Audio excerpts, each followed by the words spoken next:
Reading Srimad Bhagavatam 429.8. Akshini nasike karnao Mukham sisna kudhaviti Vedvedvara bahiryati Yastadindraya samyutaha Akshini, two eyes, Nasike, two nostrils, Karnam, 2 ears, Mukham, mouth, Sisna, genitals, Udav, and rectum, Iti, thus, Dve, two, Dvarav, gates, Bahir, outside, Yati, goes, Yaha, one who, Tat, through the gates, Indriya, by the senses, Samyutaha, accompanied. The eyes, nostrils and the ears are pairs of gates situated in one place. The mouth, genitals and the rectum are also different gates. In placing to a body having these 9 gates, the living entity acts externally in the material world and enjoys sense objects like form and taste. Please respond. The eyes, nostrils and ears are pairs of gates situated in one place. The mouth, genitals and rectum are also different gates. Placed into a body having these 9 gates, the living entity acts externally in this material world and enjoys sense objects like form and taste. Purport by His Divine Grace A.C. Bhaktivedanta Swami Srila Prabhupada. Not being aware of his spiritual position, the living entity, directed by the mind, goes out through the 9 gates to enjoy material objects. Because of long association with material objects, he forgets his real spiritual activities and is thus misled. The entire world is going on being misled by so-called leaders like scientists and philosophers who have no knowledge of the spirit soul. Thus the conditioned soul becomes more and more entangled.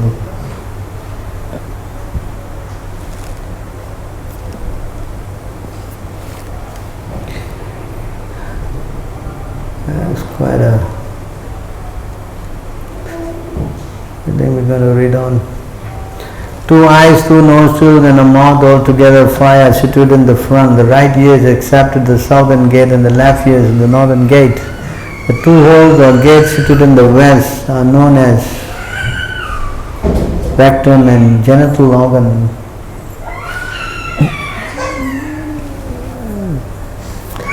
Of all sides, the eastern is considered most important primarily because the sun rises from that direction. The gates on the eastern side, the eyes, nose and mouth are thus very important gates in the body. The 2 gates named Khyadvyota and Avirmukhi, which have been spoken of, are the 2 eyes side by side in one place. The town named Vibhrajutaha should be understood as form. In this way, the 2 eyes are always engaged in showing different kinds of forms. Purport. The 2 eyes are attracted by brilliant things like light. Sometimes we find that little insects are attracted by the brightness of fire and thus enter into it.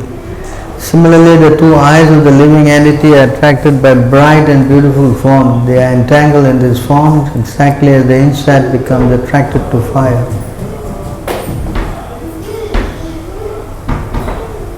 The 2 doors named Nalini and Nalini should be known as the 2 nostrils, and the city named Saurabha represents aroma. The companion spoken of as Avaduta is the sense of smell. The dog called Mukhya is the mouth, and Vipana is the faculty of speech.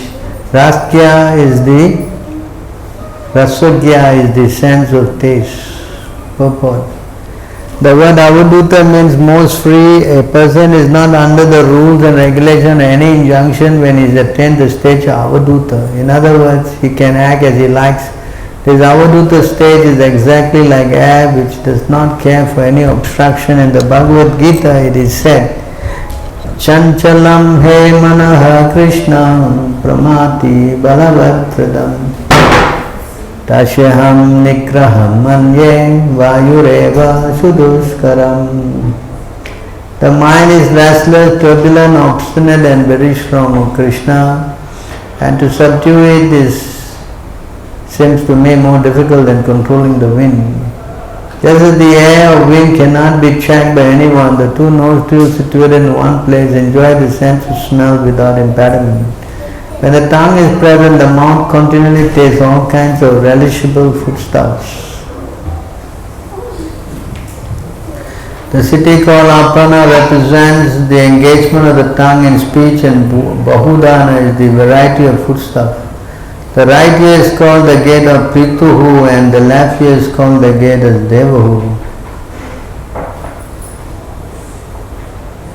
Narada Muni continued, the city spoken of as Dakshina Panchala represents the scriptures meant for directing pravritti, the process of enjoyment in fruitive activities. The other city named Uttara Panchala represents the scriptures meant for decreasing fruitive activities and increasing knowledge. The living entity receives different kinds of knowledge by means of 2 years, and some living entities are promoted to Pitraloka and some to Devaloka. All this is made possible by the 2 years. Purport: the Vedas are known as the Sruti, and the knowledge received from them through the oral reception is called Sutadhar. As stated in Bhagavad Gita, one can be promoted to the planet of the demigods, or to the planets of the Pita forefathers, or even to Vaikuntha planet simply through the process of hearing. These things have already been explained in previous chapters. City called Gramakaha, which is approached through the lower gate of Asuri, the genital organ is meant for sex, which is very pleasing to common men who are simply fools and rascals. The faculty of procreation is called Durmada and the rectum is called Nivritti.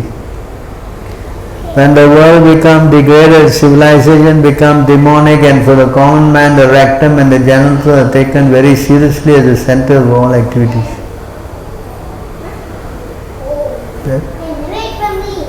Yes, Anna?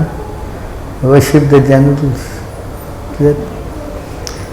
Even in such sacred place of Vrindavan, India, unintelligent men pass off this rectal and genital business as spiritual activities. How Prabhupada word it. Such people are called sahajas. According to their philosophy, through sexual indulgence one can elevate oneself to spiritual platform. From these verses of Srimad Bhagavatam, however, we understand that the desires for sexual satisfaction are meant for the arvak, the lowest among men.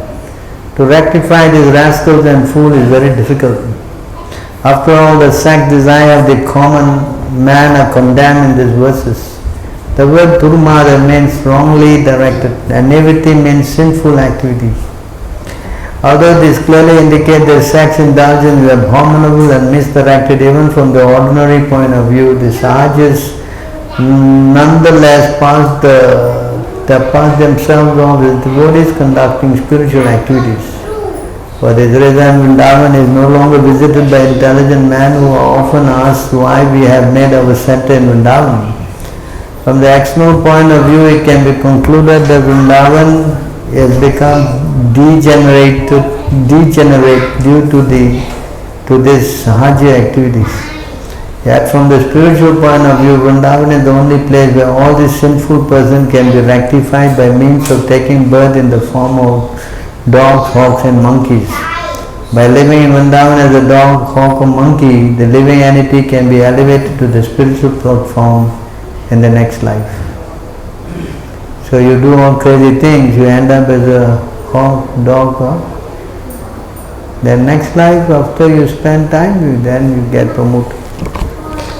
Usually they go back after that.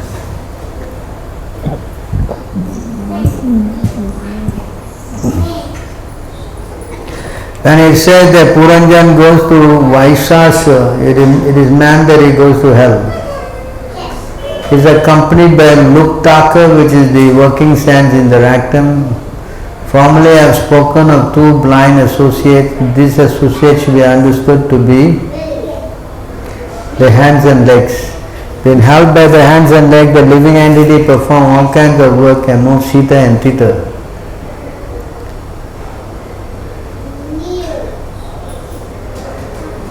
The word Antapura refers to the heart. The word Visuchina, meaning going everywhere, indicates the mind.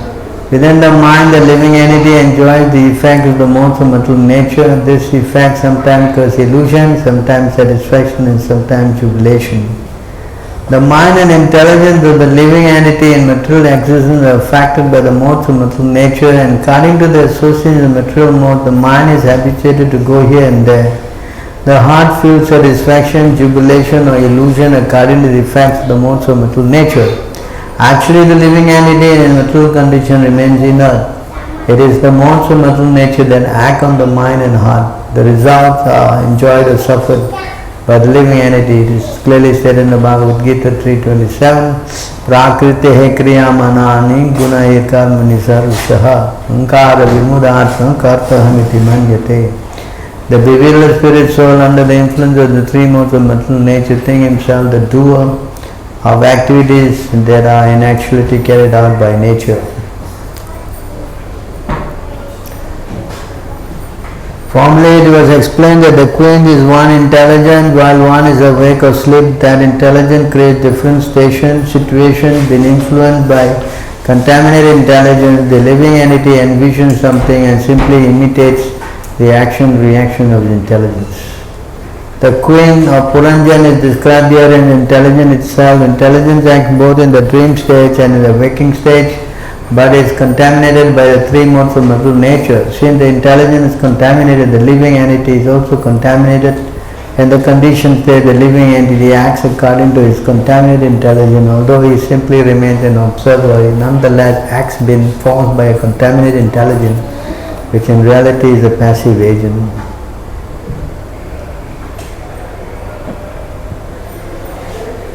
Narada Muni continued, what I have referred to as the chariot was in actuality the body. The senses are the horses that pull the chariot. As time passes year after year, these horses run without obstruction, but in fact they make no progress. Pious and impious activities are the two wheels of the chariot. The three modes of material nature are the chariot's flanks. The five types of air constitute the living entity's bondage, and the mind is considered to be the rope.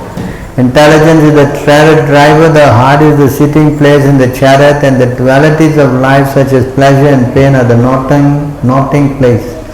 The seven elements are the covering of the chariot, and the working senses are the five external processes. The 11 senses are the soldiers, being engrossed in sense enjoyment. The living entity seated on the chariot hankers after fulfillment of his false desires and runs after sense enjoyment, life after life. Purport. The entanglement of the living entity in sense enjoyment is very nicely explained in these verses. The word Samvatsaraha, meaning the progress of time, is significant. Day after day, week after week, month after month, fortnight after fortnight, month after month, year after year, the living entity becomes entangled in the chariot's progress. The chariot rests on two wheels, which are pious and impious activity. The living entity attains a certain position in life in a particular type of body according to his pious and impious activity. But his transmigration on the different bodies should not be taken as progress. Real progress means is explained in the Bhagavad Gita, Tyaktva Deham Punar Janma Naite Mam. One makes real progress when he does not have to take on another material body, as stated in the Chaitanya Charitamrita 19:138. Etat Brahmanda Bhari Ananta Jiva Gana Chaurasi Laksha Yonite Karya Brahmana. The living entity is wandering throughout the entire universe and taking birth in different species on different planets. Thus he moves up and down, but this is not real progress. Real progress is getting out his material world altogether, as stated in the Bhagavad Gita 8:16. Ad Brahma Bhuvana Loka Punar Avartino Juna Mamopetitu Kauntaya Punar Janma Na Vidyate. From the highest planet in the material world down to the lowest are places of misery wherein repeated birth and death take place. But one who attains to Maya Bodo, son of Kunti, never takes birth again. Even if one is promoted to Brahma Loka, the highest planet in the universe, he has to come down again to the lower planetary system. Thus he is wandering up and down perpetually under the influence of the three modes of material nature. Being illusion, he thinks he is making progress. He is like an airplane encircling the earth day and night, incapable of leaving the earth's gravitational field. Factually, there is no progress because the airplane is conditioned by the earth's gravity. Just as the king is seated on a chariot, the living entity is seated on the body, the sitting place is the heart, and the living entity sits there and engages in struggle for existence, which goes on without progress perpetually. In the words of Narottam Das Thakur, Karma Kanda Jnana Kanda Kevala Vishera Bhanda Amartak Baliya Ke Bakaya Nana Yoni Sada Pire Kadarya Bhakshana Kare Tara Janma Ada Pathe Yaha. The living entity struggles very hard due to the influence of fruitive activity and mental speculation, and simply gets a different type of body, life after life. He eats all kinds of nonsense and is condemned by his activity of sense enjoyment. If one really wants to progress in life, he must give up the ways of karma kanda and jnana kanda, fruitive activities and mental speculation. Being fixed in Krishna consciousness, one can become free from the entanglement of birth and death and the vain struggle for existence. In this verse is the word Murga Trishnam Pradhavati, very significant because the living entity is influenced by a thirst for sense enjoyment. He is like a deer that goes to the desert to search out water. In a desert, an animal simply searches in vain for water. Of course, there is no water in the desert. An animal simply sacrifices a life in an attempt to find it. Everyone is planning for future happiness, thinking that somehow or other, if he can reach a certain point, he will be happy. In actuality, however, when he comes to that point, he sees that there is no happiness and then plans to go further and further to another point. This is called Murga Trishnam, and its basis is sense enjoyment in this material world. Om Ajnanatimirandasya Gnanam Gana Shulakaya Chakshurandalitam Yena Tasmai Shri Guruve Namaha. Sri Chaitanya Manobhishtam Satvitam Yena Bhutale Swayam Rupa Gadamam Didati Swapadandikam Vandeham Sri Guru Sri Yutabadakamalam Sri Gurun Vaishnavam Cha Sri Rupam Sakajatam Sahagana Raghunatham Vitam Tam Sajim Shadvitam Shabdutam Parajanam Sahitam Krishna Chaitanya Devam Sri Radha Krishna Padam Sahagana Ladita Sri Vishakanvitam Cha He Krishna Karuna Sindhu Dina Bandhu Jagatpate Kopisha Kopika Kanta Radha Kanta Namostute Tapta Kanchna Gaurangi Radhe Vrindavaneshwari Rishavanu Sutta Devi Pranamami Hare Priye Vancha Kalpatarubhyascha Kripa Sindhubheva Patitanam Pavanebhyo Vaishnavebhyo Namo Namaha. Namaram Vishnu Padaya Krishna Prestaya Bhutale Srimati Bhakti Vedanta Swamiti Namine. Namaste Saraswati Deve Gauravani Pracharine Nirvishesha Sunyavadi Paschatya Desatarine. Jai Shri Krishna Chaitanya Prabhu Nityananda Shri Advaita Gadadhara Shiva Shri Gaura Bhakta Hare Krishna Krishna Krishna Hare Hare Hare Rama Rama Rama Hare Hare. Thank you very much joining in our Bhagavatam class. So we have read extensively how the senses, the mind and the body has been allegorically described by Narada to King Prachinavahi. He didn't speak to him directly. So now he's saying directly, when I say about this, this is this. When I say about that, it is this. So basically just talking about the soul, the body, the senses and the mind. So we all are trapped in this body. And we are manipulating. The senses are the gates for getting external pleasure. And the instrument, the mind, is the faculty that enjoys the senses. Because the senses, the chief of the senses is the mind. Manaha sastrendriyani prakriti sthanam karshati. So the mind is the central thing. You cannot, as a living entity sitting in this body, the senses, I showed the verses, right? How the senses have been dragged by the, correct? Yes? Yes. You remember? They are compared to the wives, One is pulling him here, one is pulling him there, like that. You remember? I don't want to repeat it again, so you know, correct? So the senses are dragging, but the chief of the thing is the mind. See, you can go both ways. The mind can control the senses. You understand? But that is the only faculty that you are given, or we are given, that we can choose to use it this way or that way. Right? You understand?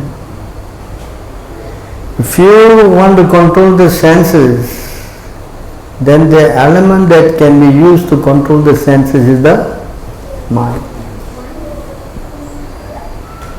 And with the mind, you can either enjoy the senses or you can engage the senses in service of the Lord. You follow? That's how it is. And you make the soul, you are sitting there. You understand? These are all outlets, And the soul is getting that pleasure externally by the senses, right? But if he chooses to be happy internally, spiritually, that is also possible. But the element that controls the switch, I put it this way, the switch that controls this pleasure, spiritual pleasure or material pleasure, is the mind. Is the, are you following? That's why the mind is the element that in our body can upgrade us or can. That's why Krishna said in the Bhagavad Gita, what he said about the mind?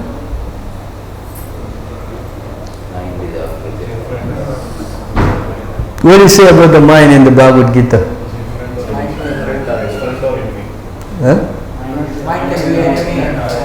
Mind can be your enemy or mind can be your. Exactly. Enemy means what? Enemy means comes and kills you with a knife. What does enemy means? Huh? What? He keeps a gun on your head. What does enemy means? Huh? Enemy means he downgrades you and puts you into more suffering. Friend means what? Elevates you from this material bondage. Correct? So when you use your mind, engaging in the sense gratification, you're going to go, what? What? Into more trouble. Right? Where it says that you do this, you get into trouble. Bhagavad Gita, when the senses, when the mind engages in sense, what happened? What's the verses in the Bhagavad Gita? Contemplate on sense objects, and then from there lust rises. Yes? So you remember this?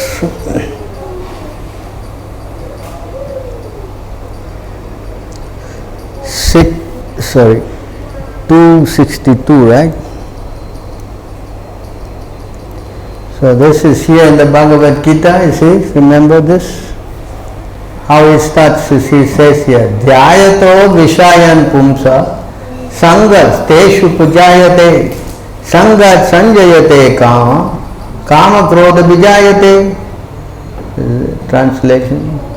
When contemplating the object with senses, with the mind, a person develops attachment for them, and from such attachment lust arises, lust develops, and from lust anger arises.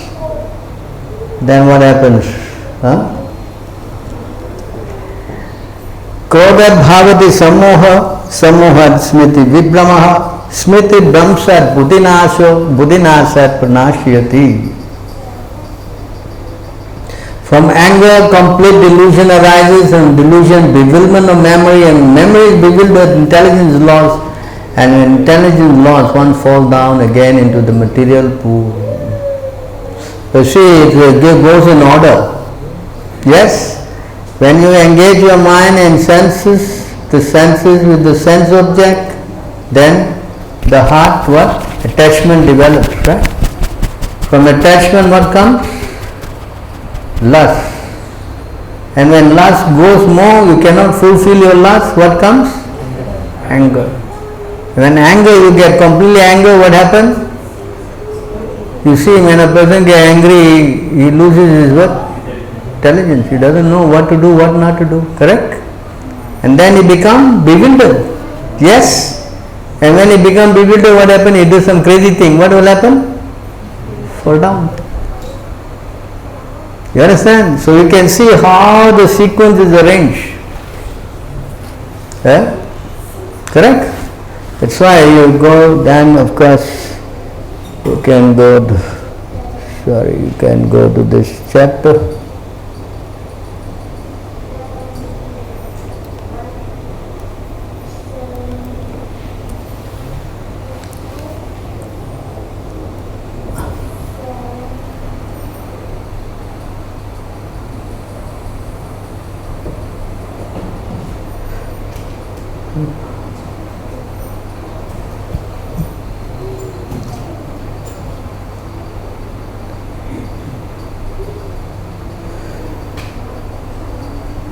So here,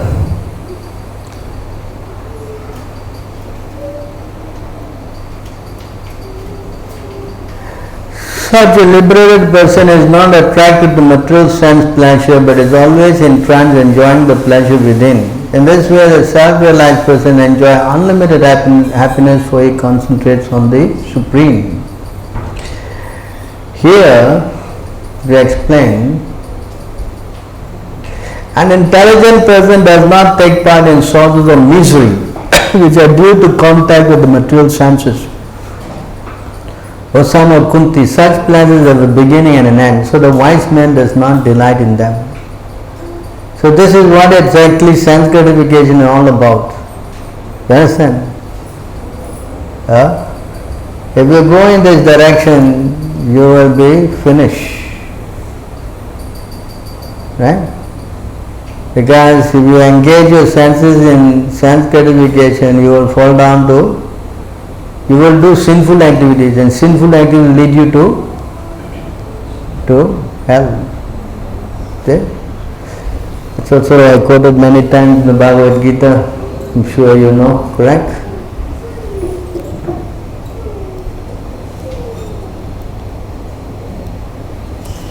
Very easy to remember 1616, no?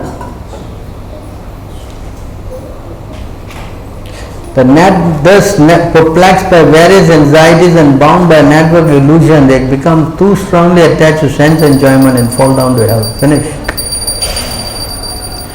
Hare Krishna, Jai Shri Ram. So sense gratification is equal to a hellish birth. Sense gratification leads to, right? In fact, the Bhagavad Gita again, there is another verse, it says the gateway to hell. What are the three gates to hell? Huh? What is that?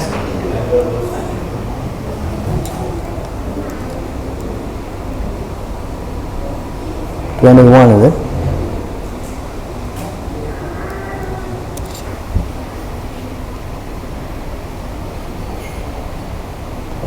The three gates to hell. See in Sanskrit.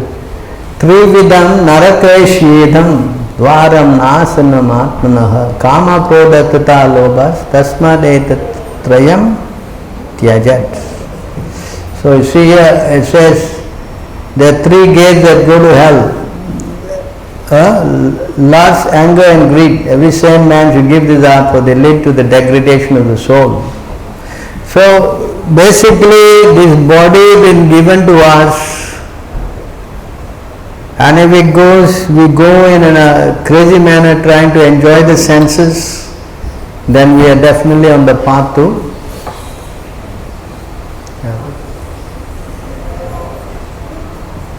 Now you may sometimes think, what's wrong with hell, Huh? Okay. Ragbhai Prabhupada was giving a joke about it. He said, if you don't practice, you go to hell. So the man was a drunkard. He said, I'm drinking, you go to hell. So my mother is drinking. Oh, she also will go. And my father is also drinking. But he also will go. So let's go. All three will be there drinking.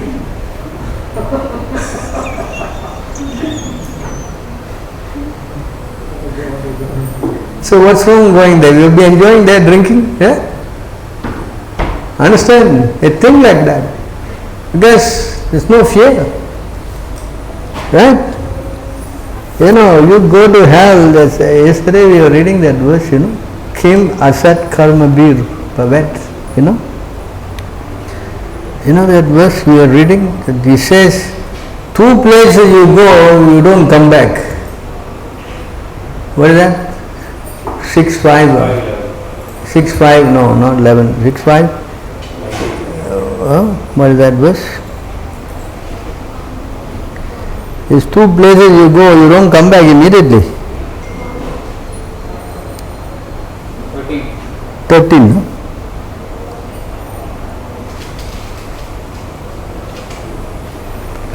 Six, 5, 13.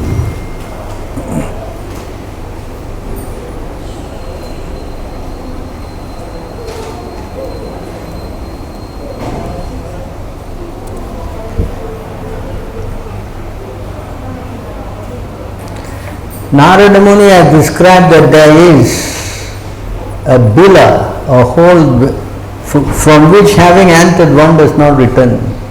The Haridas who has understood the meaning of this allegory hardly once has a person who has entered the lower planetary system called Patala has seemed to return. Similarly, if one enters Vaikuntha Dham, Pratyag Dham, he does not return to this material world.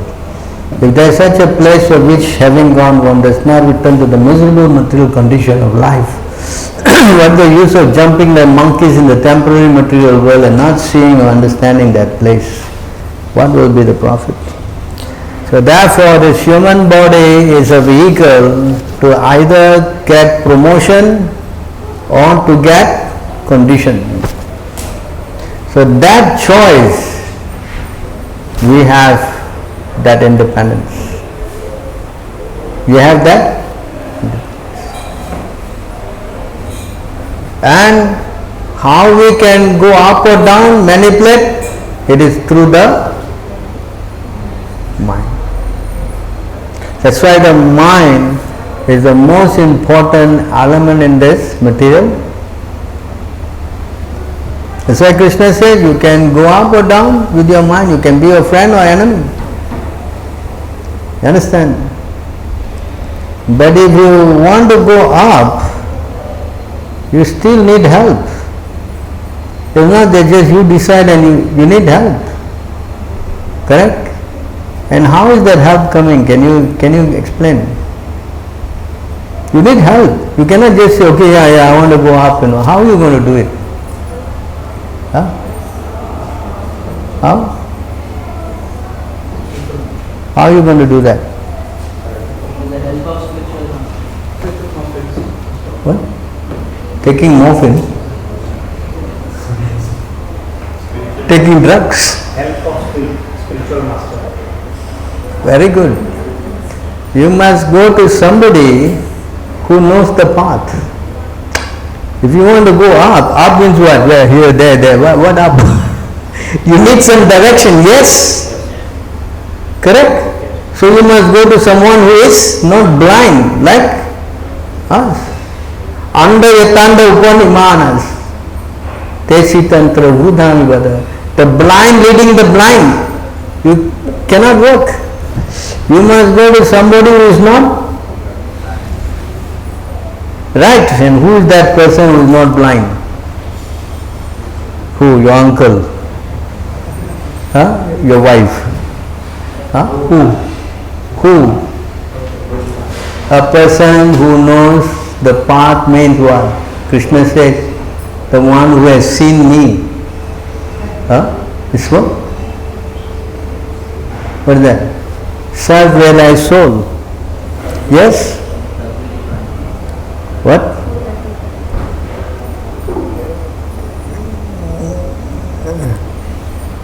$29 or $39? Huh? A true yogi observes me in all beings and also sees every being in me. Indeed, the self-realized person sees me, the Supreme Lord, everywhere. In other words, you have to go to such a person who is what? In contact with who?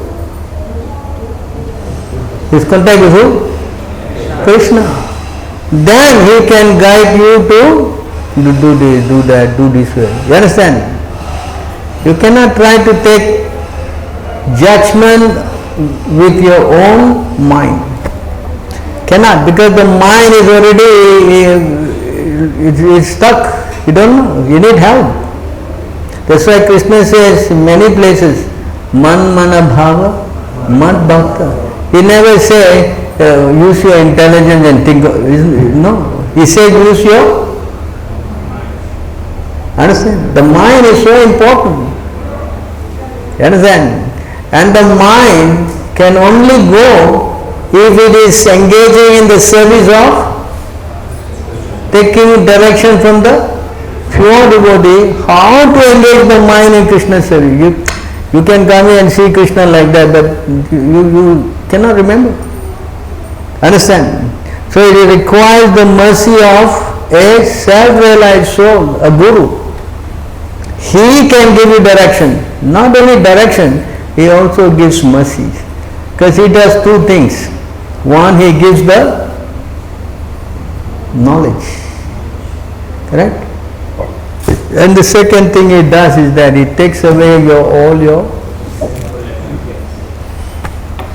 karma. Because when we have all this karma in our body, it's going to be very tough. Because again and again we will be disturbed by sense gratification. You understand? The taste for sense gratification is very, very what? Alluring. That's why there's a verse we should know. What is that? The mind is very much attracted to sense gratification. Where is the verse? Huh? What? Let's give them a chance. 11, 13. Okay, there are many places, but I will just show you here. My dear son, the mind has a natural proclivity to enter into the material sense objects. And similarly the sense object untamed to the mind. But both this material mind and sense objects are merely destinations that cover the spirit soul who is part and parcel of me. So this bonding, sense gratification and the mind, you understand, they always attract like a magnet, the magnet, the south and the north poles, right? How the attraction? Instant, what? Instant noodles like that. Instant, they are just like immediate. Wow, she's having a nice dress. Immediately, the mind. Correct? You understand? The mind is so. You follow. And when you get attracted, what happens? Huh?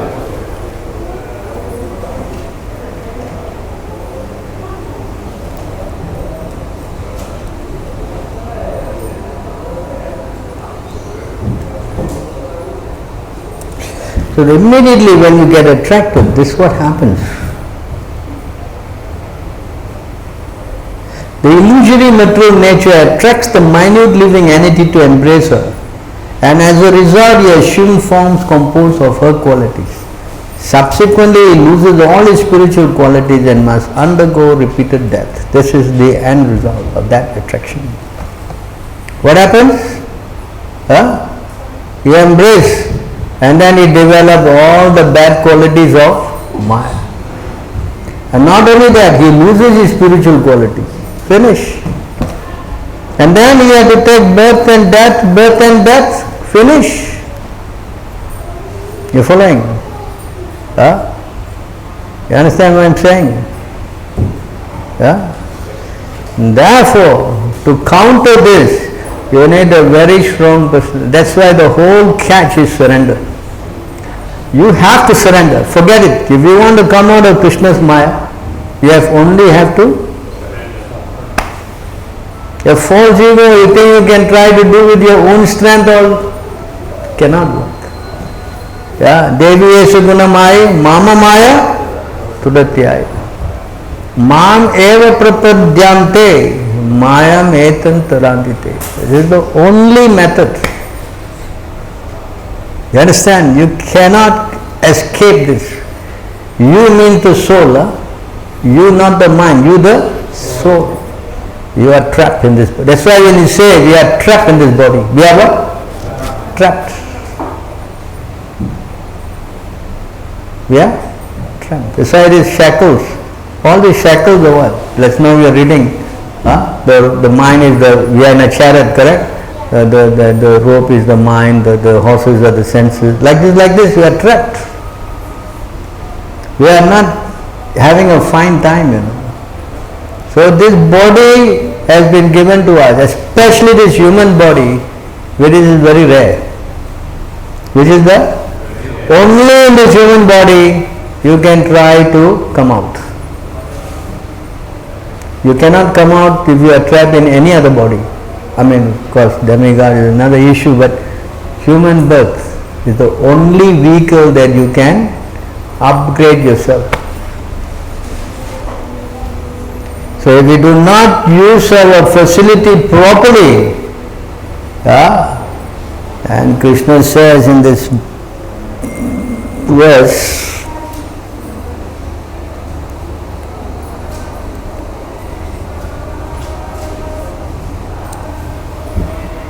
39 or 36.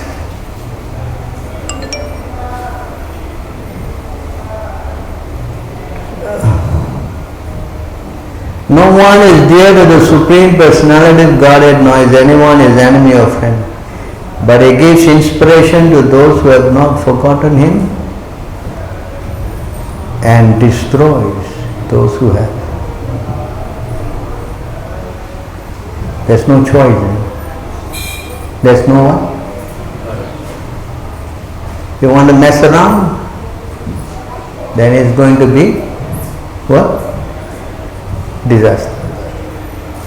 I will cast him to lower and lower species where he will stay there perpetually. Finish. You understand? This is In other words, you have only one choice. What is that? Surrender. Sharanam Gati. That's all. You cannot try to come out of this in any other way.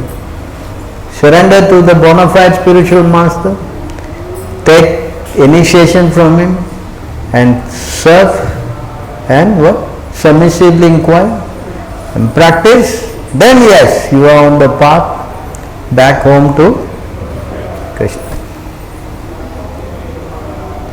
If you don't want to do this, then again take birth as an animal or a lower species and then wait. When again you get another chance. It's going to be what? Not tomorrow. It's not going to be tomorrow. It's going to be another chance after how many? Maybe next life of Brahma? Correct? It's amazingly long time, Don't think it's just so easy, Just like going to Little India or something, 2 train stops away or something. It's going to be a long time. Therefore, we should not, that's why that's a verse. As days are going, we should become very worried because death is coming. And I have to do my homework before death comes. Now India is terrible, right? Yes, everybody is blaming everybody else. But who is the culprit behind all this? Who? Yes, Krishna says, you try to enjoy, I will destroy you. Correct? How he does? Don't know. Next step, we are perpetually caught. Is it not? Correct? Everybody is in anxiety. In fact, one of our member who comes here, he just lost his brother. Another friend, yesterday he lost his mother. Correct? And I just saw a video, burning ghat, they make a temporary burning ghat. There's somebody's mother there, father there, sister there, uncle, whoever, everybody there. They're getting burnt. And so before death comes to us, we should be prepared. We should be? That's it.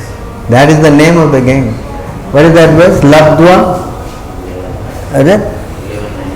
11? 11:9:27. See here, so many.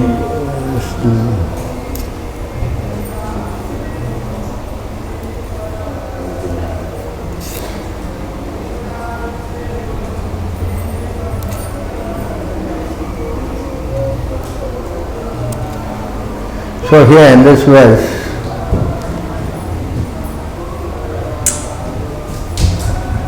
after many birth and death, one achieves the rare human form of life which, although temporary, affords one the opportunity to attain the highest perfection. Thus a sober human being should quickly endeavor for the ultimate perfection of life as long as his body, which is always subject to death, has not fallen down and died. See this point here? So the number one business of this soul trapped in this material body is what? To prepare for what?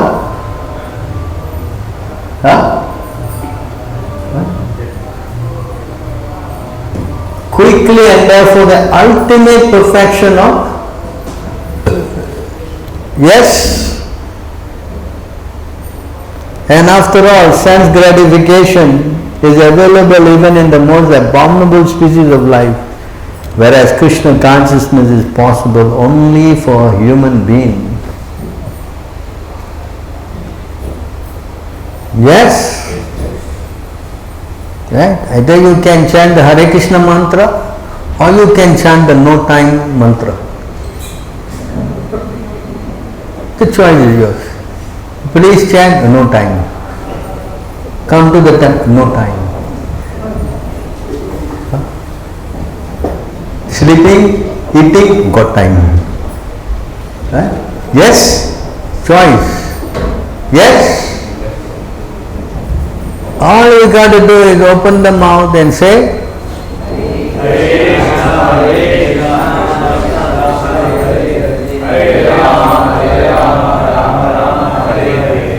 that's all Krishna is asking.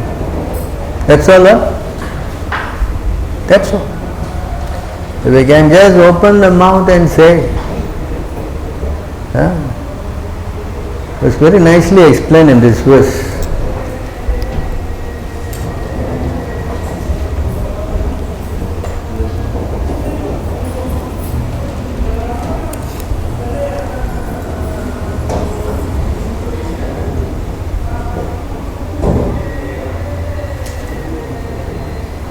Madhya 19.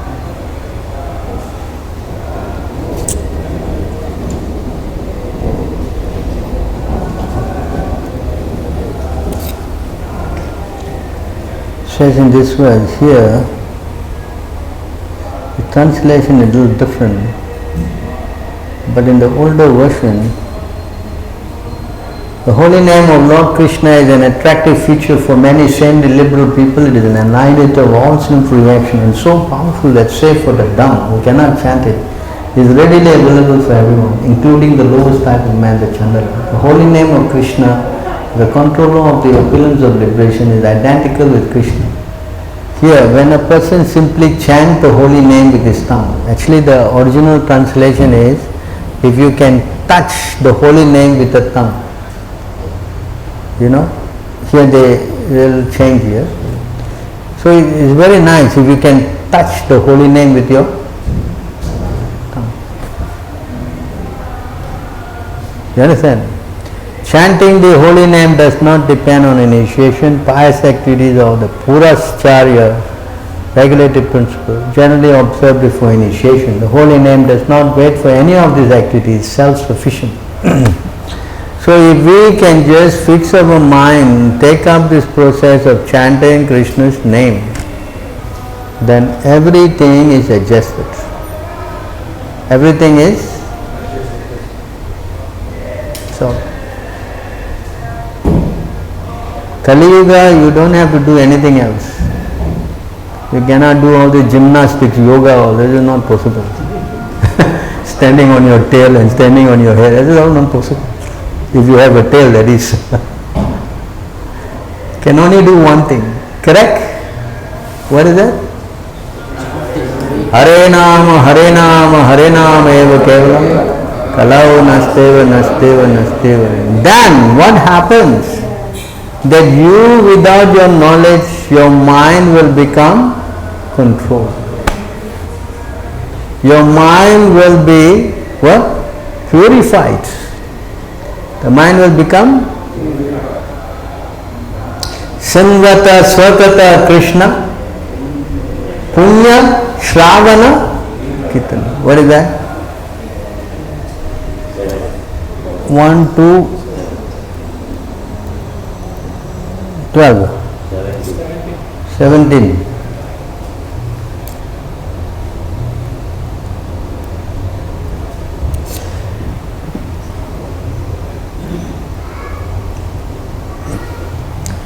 Yeah, this verse.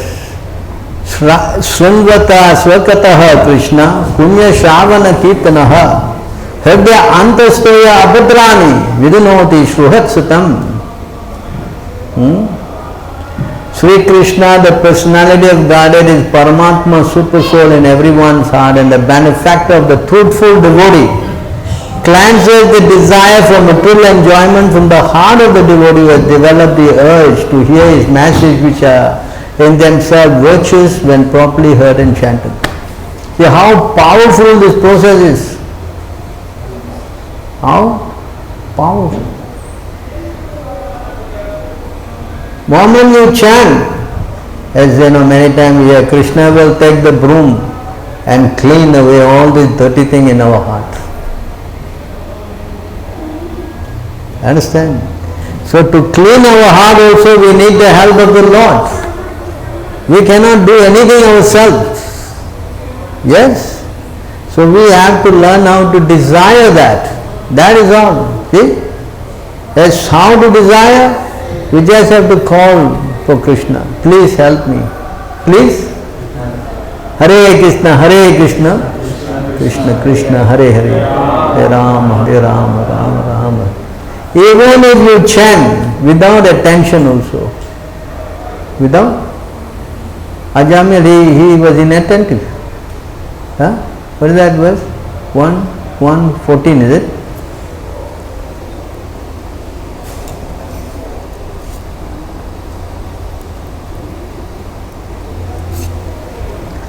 See here, it says,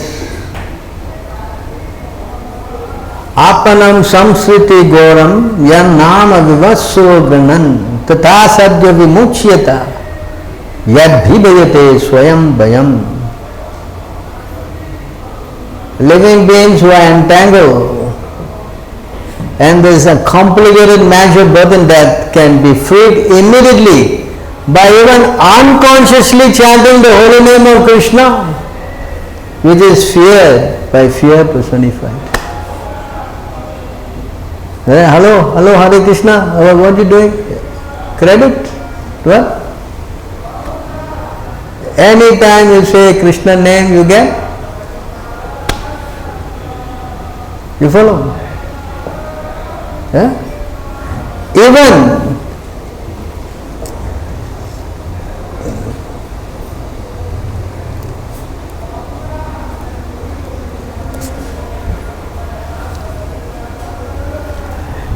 we chant.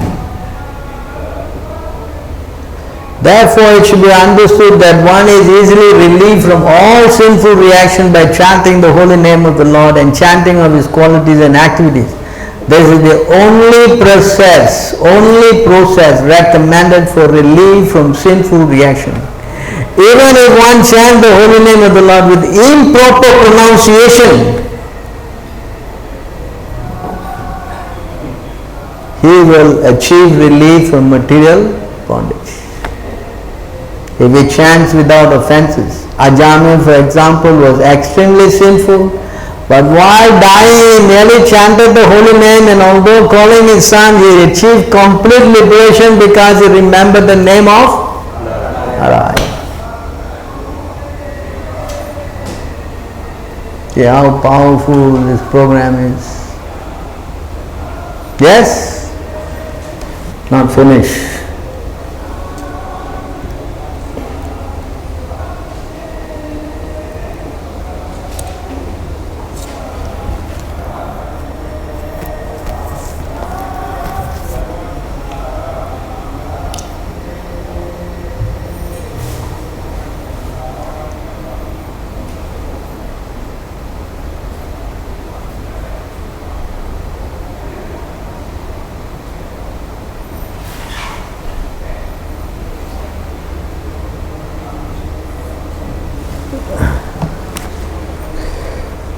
Give me a minute.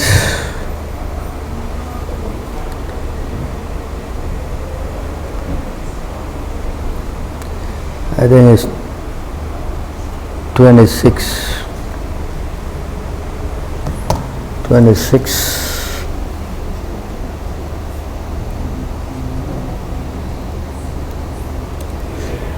See here.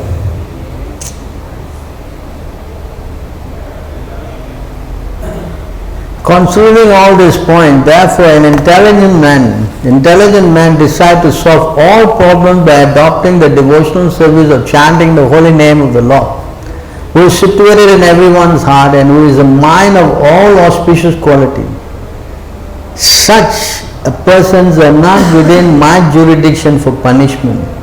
Generally they never commit sinful activity, but even if by mistake or because of bewilderment or illusion they commit sinful act, they are protected from sinful reaction because they always chant the Hare Krishna mantra. Even if we make some mistake, Krishna is what? Overlooking this. How important And one thing is clear, they are not going to hell. They are not. Anyone who chants Hare Krishna is not. You understand this point? Even in dreams, you will not see the Yamaduta. Even in dreams.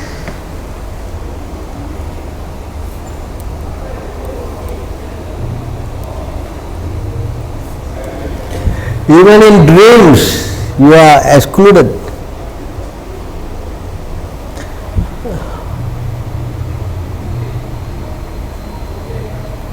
Although not having fully realized Krishna, persons who have even once surrendered completely onto his lotus feet and who have become attracted to his name, form, qualities and pastimes are completely free from all sinful reactions, for they have thus accepted the true method of atonement. Even in dreams, such surrendered souls do not see Yamaraj or his order carriers who are equipped with ropes to bind the sinful. I mean, is it a deal or not deal? Not dealer. What? Still we are attracted to Maya? I quoted this verse. It's a very interesting verse.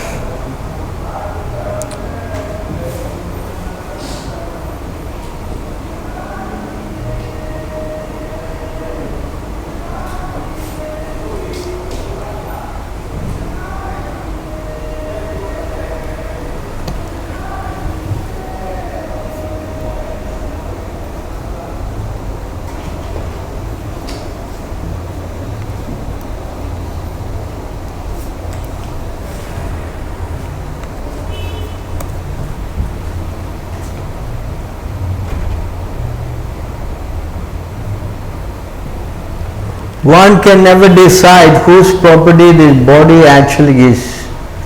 Does it belong to one's parents who have given birth to it, to one's wife who gives it pleasure, or to one's employer who orders the body around? Is it the property of the funeral fire or the dogs and vultures who may ultimately devour it? Is it the property of indwelling soul who partakes in his happiness and thirst? Or does the body belong to intimate friends who encourage and help it? Although a man never definitely ascertain the property of the body, he becomes most attached to it. The material body is a polluted material form heading towards a lowly destination. Yet, when a man stares at the face of a woman, he thinks, what a good looking lady, what a charming nose she got. And see her beautiful smiles. Yes? No.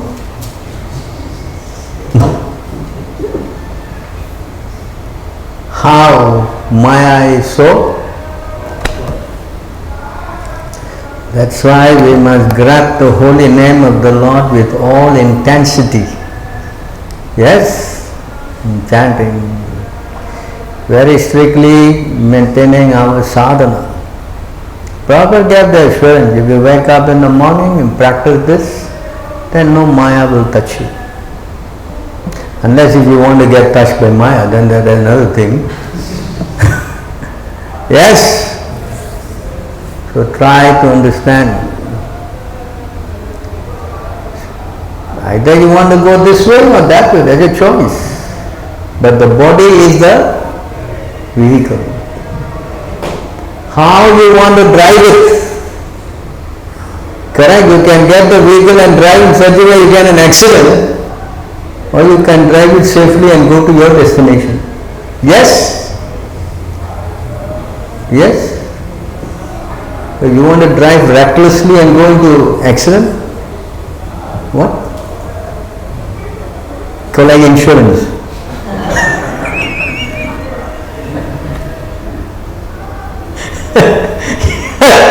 Where's the insurance? Huh? So decides what you want to do. Correct? I think this is very clear.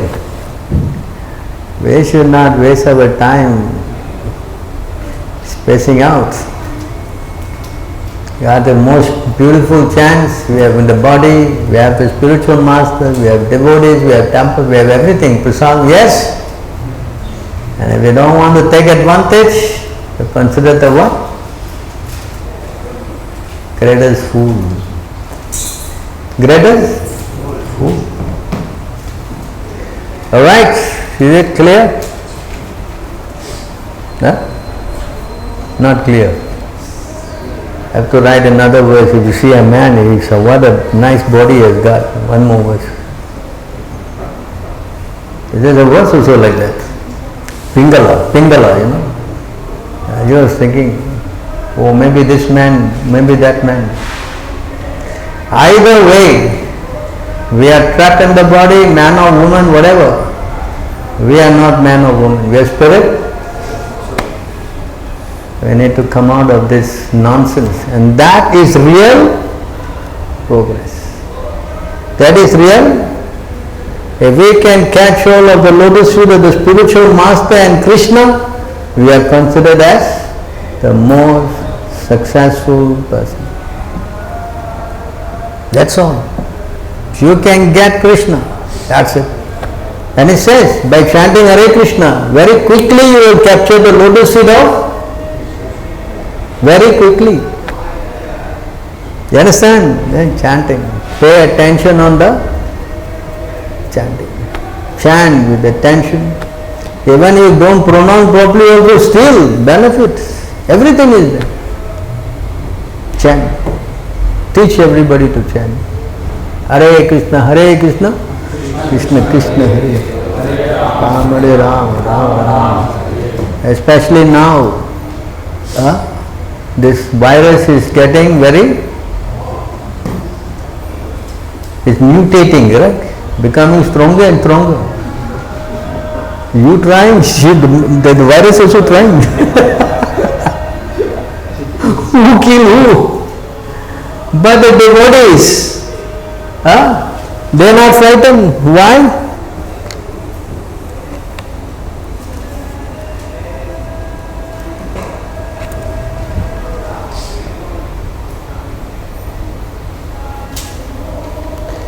No one in this material world has become free from the four principles: birth, death, old age and disease.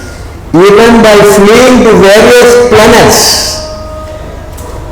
But now that you have appeared, my Lord, death is fleeing in fear of you, and the living entities, having obtained shelter at your lotus feet by your mercy, are sleeping in full mental peace. This is the point. What? If the living entity have taken shelter at your lotus feet, they are sleeping in full mental peace. Come COVID or come anything, if we capture the lotus feet of Krishna, yes, then we are not bothered. Just like Parikshit Maharaj said, what he said? Let this band, the Brahmin send this snake or whatever, I don't care. I have, where's the verse? There's two places, 119 what? 119 or another one is 12:6. This is the mood of the devotee who have taken shelter of the lotus feet of Krishna.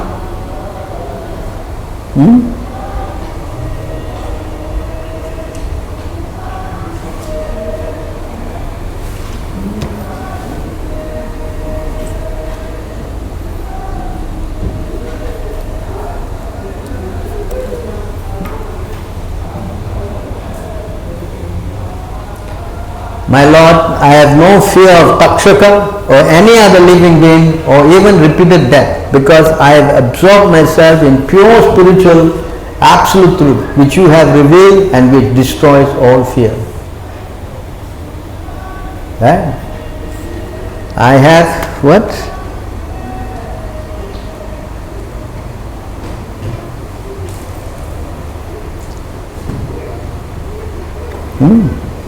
I think another one is 119, right? Huh? Huh? 15.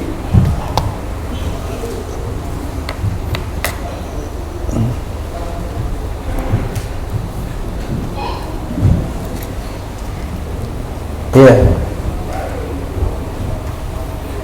O Brahmanas, just accept me as a complete surrendered soul, and let Mother Ganges, the representative of the Lord, also accept me in that way. For I have already taken the lotus feet of the Lord into my heart. Let the snake bird or whatever magical thing the Brahmana create bite me at once. I only desire that you all continue singing the deeds of Lord Vishnu. This is how, if you have captured the lotus feet of the Lord, chanting Hare Krishna, then there is no more fear. There is no more.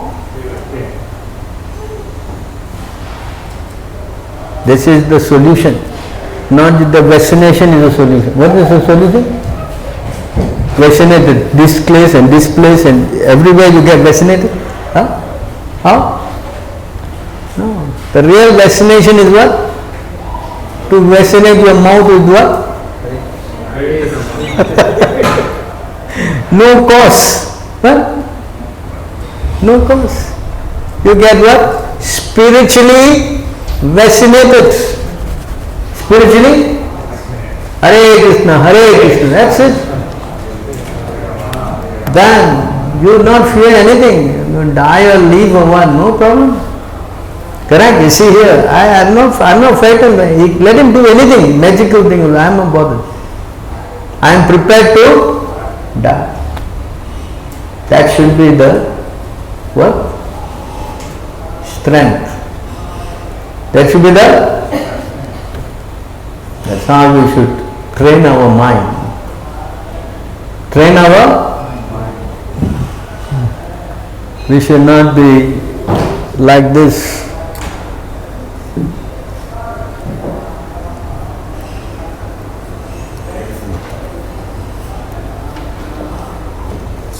We should not be like this. Materialists are generally very attached to their present bodily comforts and to the bodily comfort they expect in the future. Therefore, they are always absorbed in thoughts of their wives, children, wealth, and afraid of giving up their bodies, which is full of stool and urine. If a person engaged in Krishna consciousness, however, is also afraid of giving up his body, then what is the use of his having labored to study the Shastra? It is simply a waste of time. Yes? What? Huh? We should be what? Bold. Ready. Why I am ready? Because I have Krishna in my, at least in my mouth. Huh? Not in the heart, but at least in the Hare Krishna. Is it? Correct? Alright, you stop here. Any questions, anything?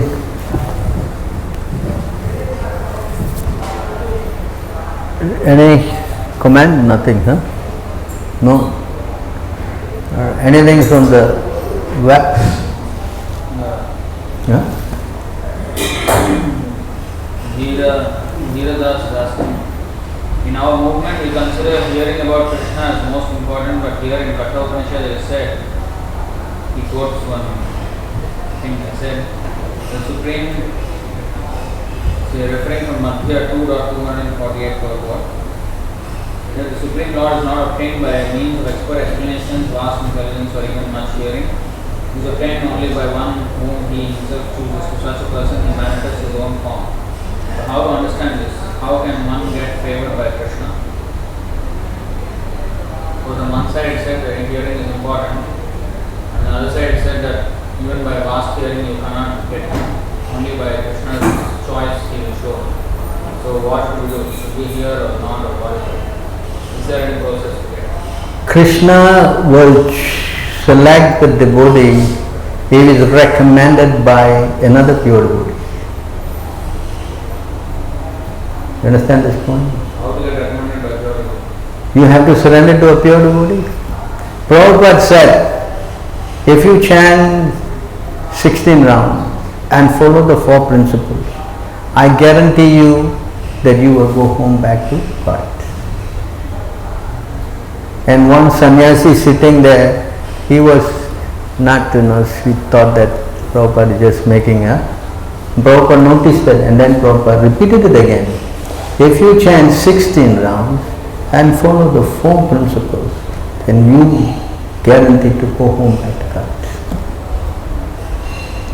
So, if you want Krishna to accept us, then we are endorsed by a pure devotee. And Krishna says, if the pure devotee, what? Just like he told the Manigriva and Nalakwara, I have no business with you, but because my pure devotee Narada said, therefore I am coming to see you. Same way, if Prabhupada said you will go home if you chant and follow the principle, and Krishna will not accept. Huh? Yeah? So our strength is based on our dedication to Srila Prabhupada. That's all. Anyway, you are now fixing your mind on Prabhupada. Are you making progress or no progress?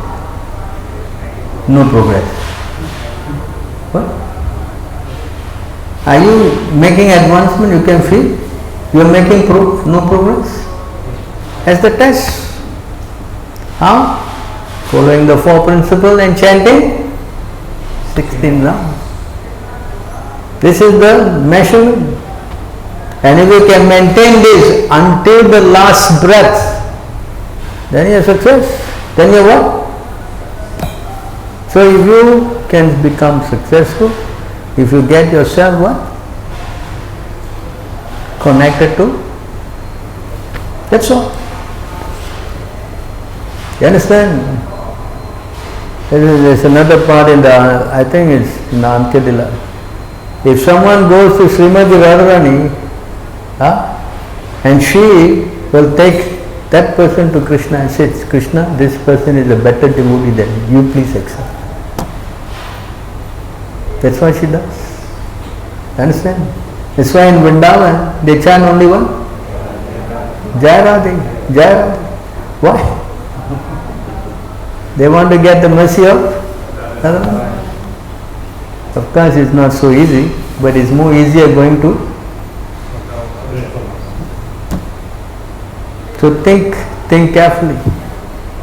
Right, this person is worried he may not get the mercy of Krishna, but you first ask him to get connected to Prabhupada. Yes? Okay, anything else?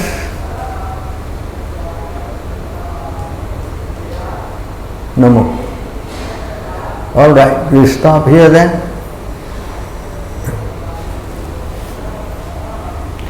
Thank you very much for your